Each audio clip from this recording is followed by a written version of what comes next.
Hello friends, मैं doctor M के Jain classes के यूट्यूब चैनल पर आप सबका वेलकम करता हूं। और नीट यूजी की काउंसलिंग के बारे में आज मैं चर्चा करना चाहता हूं। देखिए, नीट 2022 यूजी का रिजल्ट आ चुका है। कट ऑफ रैंक सब कुछ अकॉर्डिंग टू कैटेगरी जारी हो चुका है और काउंसलिंग का प्रोसेस बहुत ही जल्दी चालू होने वाला है। तो कई पेरेंट्स के, कई बच्चों के दिमाग में कन्फ्यूज़न है, काउंसलिंग कैसे होगी, एक बार होगी, दो बार होगी, तीन बार होगी, काउंसलिंग के लिए कहीं पर जाना पड़ेगा या काउंसलिंग केवल ऑनलाइन होगी।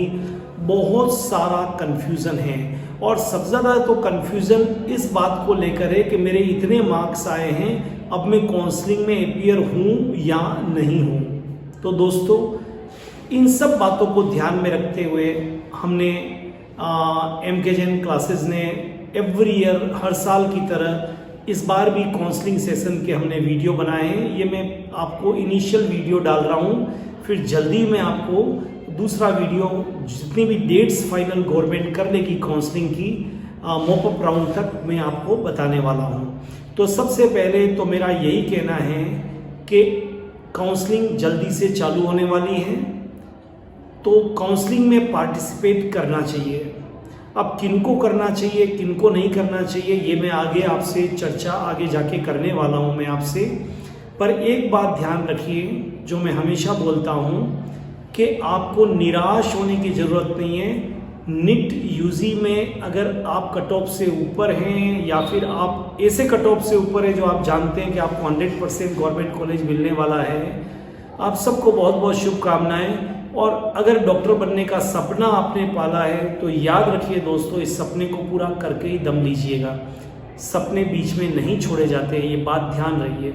और जो अधूरा रह जाए वो संकल्प नहीं होता, इसलिए जो आपने संकल्प किया है डॉक्टर बनने का, वो पूरा करना ही है। अब अलग अलग कैटेगरी है। क्या कट ऑफ से ऊपर वाले, मतलब जो आपका आया है 135 मार्क्स और बाकी कैटेगरी में 97 मार्क्स, जो भी कुछ आया है, क्या सबको काउंसलिंग में पार्टिसिपेट करना चाहिए? तो मैं बोलूँगा नो। लेकिन एक तरह से मैं ये भी बोलूँगा कि आप काउंसलिंग में पार्टिसिपेट क्यों न करें, काउंसलिंग में पार्टिसिपेट करें। देखिए, ये एक प्रोसेस है, इस प्रोसेस से आप गुजरेंगे तो आपको सब कुछ मालूम चलेगा। कितने कॉलेज होते हैं हिंदुस्तान में, कहाँ कहाँ होते हैं, कैसे सेंट्रल काउंसलिंग होती है, आपको सारा कुछ मालूम चलेगा। इसलिए मेरा सजेशन है कि जो भी बच्चे कट ऑफ से ऊपर हैं और काउंसलिंग के लिए एलिजिबल है, वो इस प्रोसेस में उतरे और काउंसलिंग में पार्टिसिपेट करें।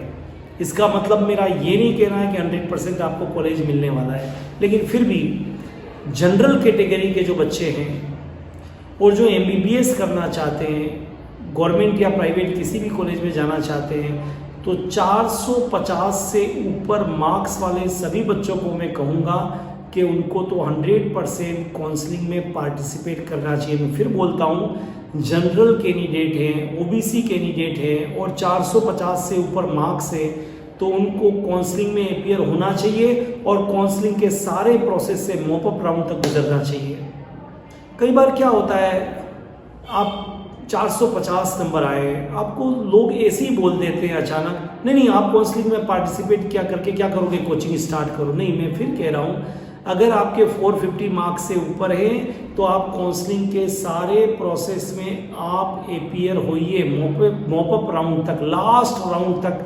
जनरल कैटेगरी OBC वालों को मैं बोल रहा हूँ। लेकिन आप SC कैटेगरी में हैं, ST कैटेगरी में हैं, फिजिकल हैंडीकैप्ड हैं, तो अगर आपके 350 से ऊपर मार्क्स है तो आप गवर्नमेंट कॉलेज के लिए और कॉलेजेस के लिए, MBBS के लिए आपको काउंसलिंग में अपीयर होना चाहिए। तो मैंने दो मोटे मोटे तौर पे तय कर लिया, जनरल OBC 450 एंड बाकी सब कैटेगरी के लिए कर दिया मैंने 350।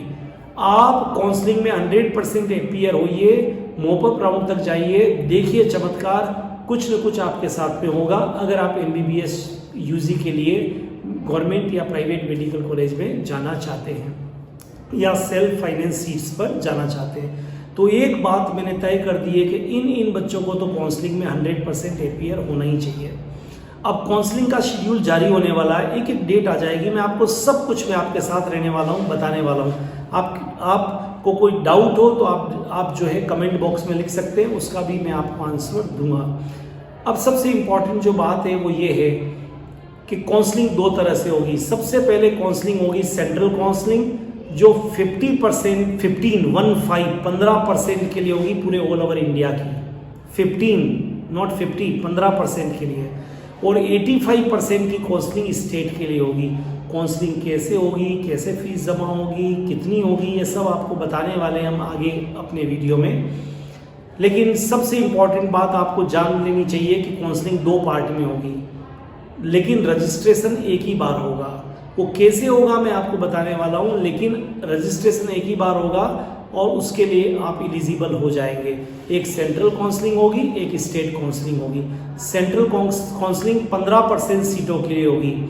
जैसे फॉर एग्जांपल एक्स कॉलेज है, उसमें 100 सीट है, तो 15 सीटें सेंट्रल काउंसलिंग से ऑल ओवर इंडिया काउंसलिंग से भरी जाएगी एंड 85 उस स्टेट से भरी जाएगी।